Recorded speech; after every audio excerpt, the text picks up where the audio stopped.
Hello दोस्तों, this is Sanjeev Saini. Welcome back my channel success point. जैसा कि कल मैंने आपको बताया था कि कल बाकी इसके सवाल मैं आपको जीएसएम के कल कराऊंगा और आज मैं आपको बताने जा रहा हूं। कल मैंने आपको 7 सवाल कराए थे जीएसएम के उस मेथड के।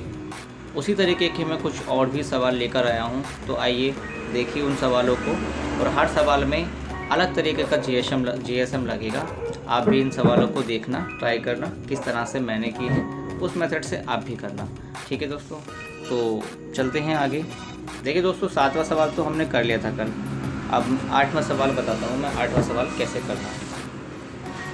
देखिए दोस्तों, इसमें हमसे कहा गया है एक कस्बे की जनसंख्या 6000 है। एक कस्बे की जनसंख्या कुल मिला के 6000 है। यदि पुरुषों की जनसंख्या 10% और महिलाओं की संख्या में 20% की वृद्धि होती है तो कस्बे की जनसंख्या 6800 हो जाती है। ठीक है दोस्तों, देखो दोस्तों, ये हैं हमारे पुरुष मतलब कि मैन, और ये हैं हमारी वुमेन। पुरुष जो बढ़ रहे हैं वो 10% बढ़े हैं और महिला बढ़ी है हमारी 20%। ठीक है, कुल हमारी 6000 थी जनसंख्या, लेकिन बढ़ के हो गई है हमारी 6800। तो दोस्तों, जो हमारा इंक्रीजमेंट हुआ है वो कितना हुआ है? 800 रुपये का। ठीक है, 800 रुपये नहीं, मतलब 800 लोग बढ़ गए हैं। 800 का इंक्रीमेंट हुआ है क्योंकि 6000 और 6800, 800 बढ़े हैं। अब एक बात बताइए दोस्तों, हम इसमें जीएसएम कैसे लगाएं? ये है हमारा 20, ये है हमारा 10। यदि हमारा ये भी 10% होता और 10% हम बढ़ाते तो 6000 का दोस्तों, 6000 का 10% हम बढ़ाएंगे तो कितना निकलेगा? वो 600 बढ़ता। ठीक है, 10% 600 बढ़ता, लेकिन बड़ा कितना है हमारा? बड़ा है हमारा 800। तो दोस्तों 800 बड़ा है। तो दोस्तों जो ये 200%, ये 200 का इंक्रीजमेंट हुआ है, 200 जो बड़े हैं, ये किसकी वजह से बढ़ा है? क्योंकि महिलाओं को 20% बढ़ाया गया था, मतलब 10% एक्स्ट्रा। तो ये 10%, ये जो 10% है ये 200 के बराबर है। ठीक है, ये 10% 200 के बराबर है जो एक्स्ट्रा है। तो 100% कितना हो जाएगा हमारा? 100% कितना हो जाएगा? 100% हो जाएगा हमारा 2000 के। 100% 2000 का हो जाएगा। इसका मतलब जो महिलाएं जो थीं वो 2000 थीं और कुल मिला के 6000 थे। तो पुरुष हमारे कितने हो जाएंगे? पुरुष हमारे 4000 हो जाएंगे। ठीक है, इस तरह से ये सवाल करना है। फालतू में हमको इक्वेशन नहीं बनाई है, ना ही एलिगेशन लगाना है। बस इसमें देखना है कितना बढ़ा कितना घटा। ठीक है दोस्तों, तो इसका आंसर हमसे क्या पूछा है? कस्बे में महिलाओं की संख्या, बस हमसे महिलाओं की पूछिए तो 2000 हो गई। ठीक है दोस्तों, आई होप आपको समझ में आ गया होगा। वैसे मैं इसको एक बार थोड़ा रैपिडली बता देता हूँ किस तरह से मैंने ये किया है, मिटाकर इसको। दोस्तों वैसे इतना टाइम मैं भी नहीं लगाता हूँ सवाल में, लेकिन बस आपको बताना पड़ रहा है, इसीलिए मुझे सवाल में टाइम लगाना पड़ रहा है। देखिए दोस्तों, हमारी 6000 जनसंख्या थी, उसमें 10% महिलाओं की वृद्धि हुई और 20% पुरुषों की वृद्धि हुई, ये। ठीक है, और कुल मिला के 6800 बढ़े, मतलब कि 6800 बढ़े, 6 से 6800 हो गए। तो 800 की वृद्धि हुई। 800 की वृद्धि क्यों हुई? क्योंकि महिला 10% हमारी एक्स्ट्रा बढ़ी हैं। अब 10% एक्स्ट्रा बढ़ी हैं और हमने 10% निकाला 6000 का, तो हमारा कुल कितना आया था? 10% 6000 का 600 आया था, लेकिन बढ़े हैं 800। तो ये 200 का जो 200 इंक्रीजमेंट हुआ है ना, 200 का, ये इस 10% के बराबर है। अब 10% 200 के बराबर है तो 100% हमारा 2000 के बराबर होगा। जब 2000 महिला हो गई तो 4000 पुरुष हो गए। इस तरह से सवाल करना था। तो दोस्तों 9वां सवाल देखते हैं कैसे है। एक दुकानदार के पास 2600 वस्तुएं हैं, कुल मिला के 2600 वस्तुएं, जिसमें से 910 वस्तुएं इतने % लाभ पर। तो देखिए दोस्तों, 910 वस्तुएं वो 9.6% के लाभ पर बेचता है, और 650 वस्तुएं वो 15.6% के लाभ पर, और 780 वस्तुएं वो 14.6% के लाभ पर बेचता है। और जो शेष वस्तुएं बची, और जो हमारी जो शेष वस्तुएं बची वो कितनी बची दोस्तों? जोड़ा इन्हें 900, 600, 1500, 1500, 700, 2200, 2200, 2250 और 2260, 70। तो दोस्तों हमारी जो कुल वस्तुएं बची हैं वो बची हैं हमारी 260। देख लेना एक बार आप भी जोड़ के। 260 बची हमारी ये शेष बची हैं, क्योंकि इसमें कहा गया है 780 वस्तुएं 14.6% लाभ पर और शेष वस्तुएं हमारी 13.6% के लाभ पर बेच रही हैं। ठीक है, तो दोस्तों अब हमें वही लगाना है JSM। हमें मिनिमम जूनियर सेटिस्फैक्ट्री करना है, मतलब कि हमें मिनिमम देखना है। मिनिमम हमारा 9.6 है। ठीक है, हमने 9.6 को बेस मान लिया। अब हमने देखा कि ये इनका रेशियो निकालने, पहले जो ये संख्या दे रखी है रेशियो निकालेंगे। 0 से 0 उड़ जाएगा, 13 से काट दो, 13 से सब कट जाएंगी। 13 दूनी 26, 13 छिंग 78, 13 पंजे 65 और 13 सत्ते 91। ठीक है दोस्तों, अब हमने देखा 9 से ये कितना ज़्यादा है। देखो सब में 6 है तो किसी चीज़ का फ़र्क नहीं पड़ेगा, बस हमें नॉर्मली गिनना है। 9 से 15 कितना हो गया, 6 ज़्यादा है। तो 6 ज़्यादा है मतलब दोस्तों 6 ज़्यादा तो हमारा परसेंटेज में है। ठीक है, लेकिन यूनिट तो हमारी 5 है, तो इसका मतलब ये 30 ज़्यादा है। 6 पंजे 30। और इससे ये कितना ज़्यादा है, 9 और 5, इससे ये 5 ज़्यादा है। 5 परसेंटेज में है, लेकिन यूनिट में ये भी 30 ज़्यादा हो गया। 6 पंजे 30।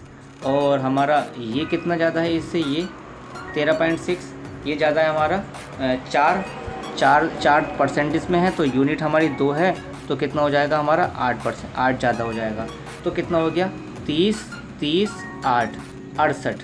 कुल मिला के हमारा ये 68 ज़्यादा हो गया। 68 ज़्यादा हो गया और ये बटेगा किस में बटेगा, 7, 5, 12 और 6, 18, 20। ये 20 में हमारा बढ़ जाएगा। तो दोस्तों हम इसको काटेंगे, 2 3 6, 2 चौक 8, मतलब 3.4 है ना, 3.4 आ गया। तो दोस्तों ये जो है ना हमारा जो कुल लाभ आएगा कितना हो जाएगा, 9 और 9.6 और 3.4 कितना हो गया दोस्तों, 13%।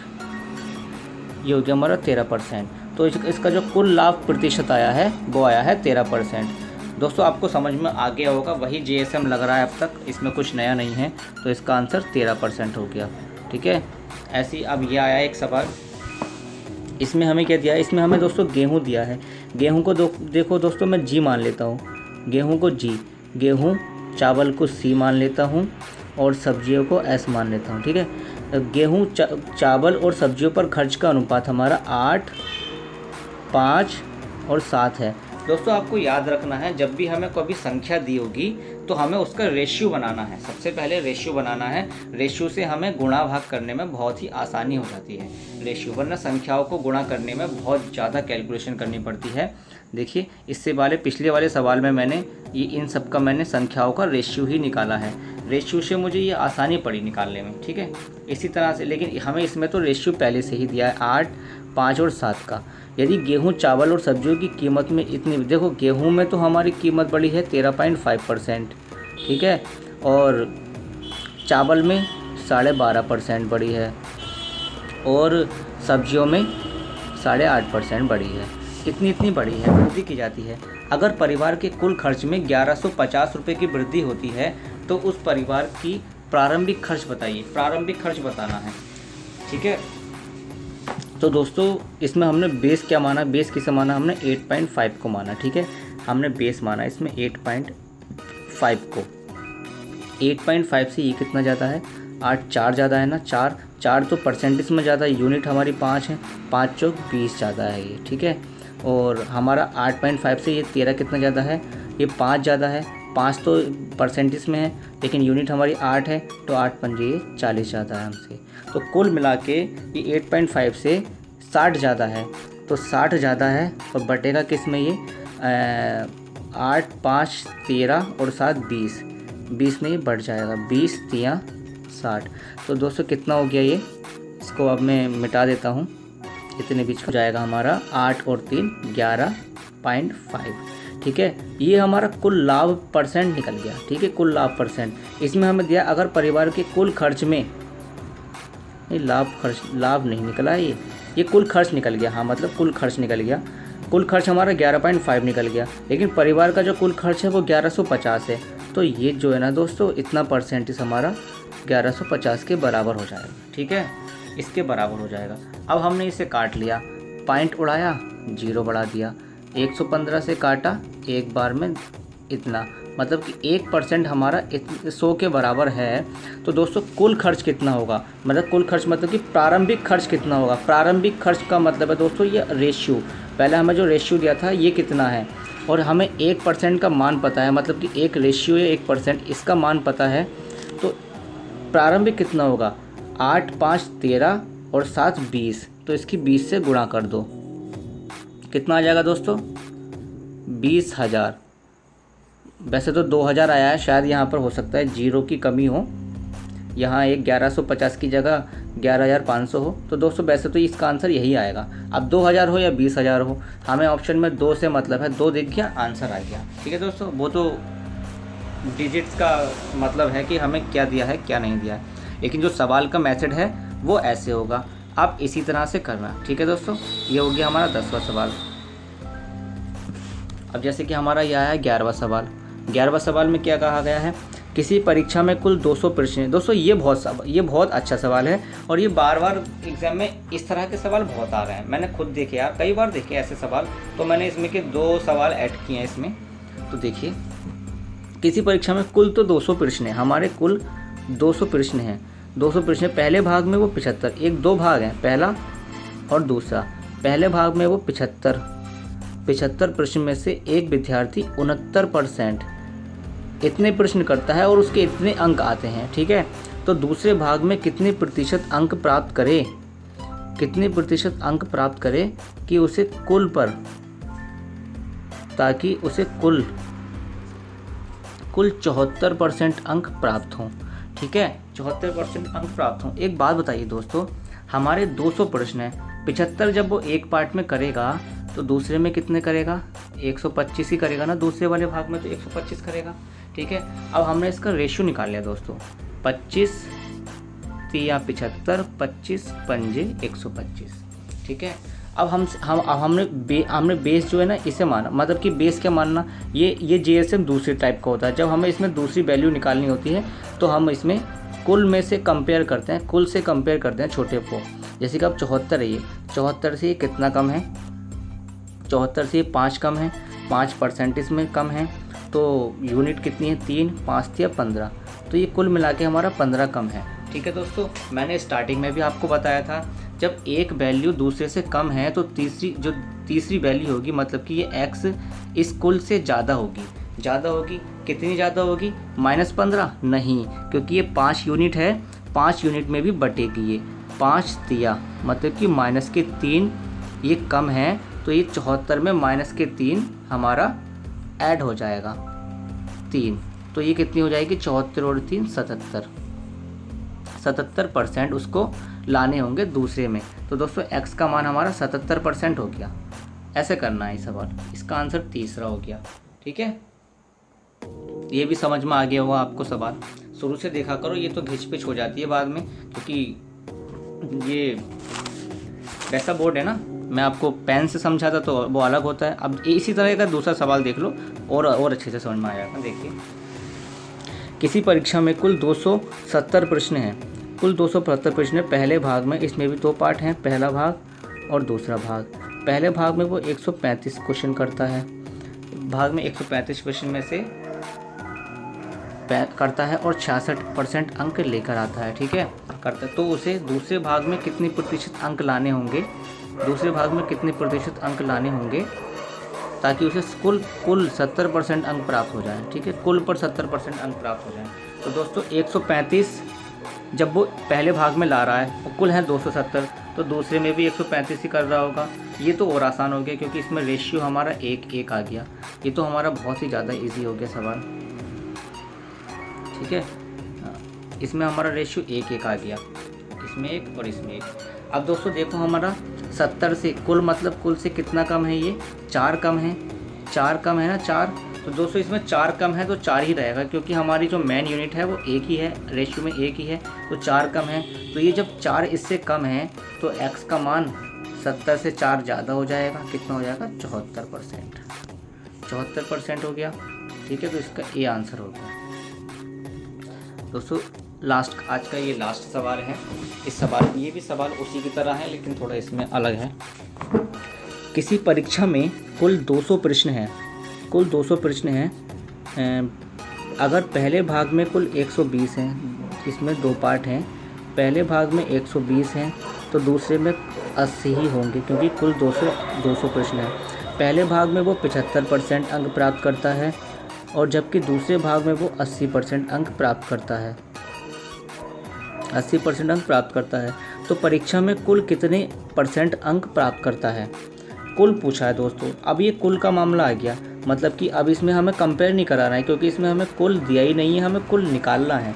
तो इसमें कैसे करते हैं? ये जीएसएम का दूसरा तरीका होता है। जीएसएम का भी 2-3 तरीके होते हैं। एक किसी में कंपेयर कराना पड़ता है, किसी में हमें कुल में से देखना पड़ता है और किसी में हमें कुल निकालना पड़ता है। तो हमने रेशियो निकाला, 4 तिया 12, 4 दूनी 8, इसका रेशियो ये आ गया। तो दोस्तों हमें कुल निकालना है, तो 75 को तो हमने बेस मान लिया, 75% तो हमने बेस मान लिया। अब हमने देखा 75 से ये कितना ज़्यादा है, 5 ज़्यादा है। 5 तो हमारा परसेंटेज में ज़्यादा है ना, 5 तो हमारा परसेंटेज में ज़्यादा है, लेकिन यूनिट कितनी है 2, तो ये कुल मिला के हमारा 10 ज़्यादा है, 10 ज़्यादा है। लेकिन 10 ज़्यादा है तो केक कटेगा, सब में बटेगा, सारे अनुपात में, 3 और 2 5 में बढ़ जाएगा, 5 दूनी हो गया। तो दोस्तों हमारा जो कुल एवरेज आएगा, कुल प्रतिशत आएगा परीक्षा में अंकों का, 2 इसमें जोड़ दो, आ जाएगा 77%, ठीक है। तो इसका ये आंसर हो गया। तो दोस्तों ये थे हमारे जीएसएम के कुछ सवाल। इसमें बहुत सारे सवाल आते हैं, जैसे मुझे तो कुछ ही सवाल कराने थे, क्योंकि मुझे आपको वो मेथड बताने थे। आई थिंक मैंने इसमें मतलब सारे के सारे क्वेश्चन कवर करवा दिए। जैसे कि जीएसएम में जो होते हैं और भी क्वेश्चन होते हैं, काफ़ी लंबे टाइप के भी होते हैं, लेकिन जो हैं ये भी काफ़ी अच्छे हैं। वैसे आपको जीएसएम इन सवालों से समझ में आ गया होगा। बाकी आप प्रैक्टिस कर लेना। आपको इस तरह के कोई सवाल दिखें, जैसे किसी में संख्या दे रखी हो, उनका रेशियो दे रखा हो और हमें कुल पूछे या दूसरा का पूछे, मतलब कैसे भी, बस इन सवालों को देख लेना किस तरह के ये सवाल हैं और वो किस तरह के सवाल हैं जिनकी आप प्रैक्टिस करने वाले हो। तो आपसे गारंटी से बहुत अच्छे से वो सवाल हो जाएंगे। जैसे कि इनमें बिल्कुल भी टाइम नहीं लगा। पहले मैं खुद इनमें बहुत ज़्यादा टाइम ले लेता था, लेकिन अब मुझे इन सवालों में ज़्यादा टाइम नहीं लगता है। और जब आपकी मैथ में स्पीड अच्छी होगी ना दोस्तों, तो आपके नंबर एग्ज़ाम में बहुत ज़्यादा बढ़ जाते हैं, बहुत ही ज़्यादा बढ़ जाते हैं। तो दोस्तों अगली वीडियो में आपके कमीशन के बारे में बताऊंगा कि मैं कमीशन के सवाल बहुत ज़्यादा आते हैं आजकल एग्जाम्स में। एसएससी में तो बहुत ज़्यादा आते हैं। कमीशन और टैक्स तो बहुत ज़्यादा पूछने लगा है अभी। तो मैं अब की बार आपको कमीशन के सवाल बताऊंगा। नेक्स्ट वीडियो में आपसे अब मिलेंगे। तो दोस्तों आपको वीडियो अच्छी लगे तो आप इसको शेयर कर देना अपने दोस्तों से, जिनको इस तरह के क्वेश्चन लेने हैं मुझे, क्योंकि एक बार मुझे ज्योमेट्री का भी फुल कॉन्सेप्ट बताने हैं। ज्योमेट्री के काफ़ी सारे क्वेश्चन मैं इकट्ठे कर रहा हूँ, कौन से क्वेश्चन मुझे आपको बताने हैं। हर एक थ्योरम का हर एक क्वेश्चन मैं आपको कराऊंगा। इसीलिए मैं पूरी मैथ मैं खुद भी रिवाइज़ करना चाहता हूँ और अपने दोस्तों को भी शेयर करना चाहता हूँ कि मैंने कितना सीखा और मैं उनको अपनी नॉलेज उनको देना चाहता हूँ। तो दोस्तों जिन दोस्तों को इस तरह के कॉन्सेप्ट चाहिए, उन दोस्तों को इसको शेयर कर देना। अगर आपको इंटरेस्ट नहीं है तो अपने दोस्तों को बता देना। ठीक है दोस्तों, thanks for watching. Like and subscribe जरूर करना। बाय।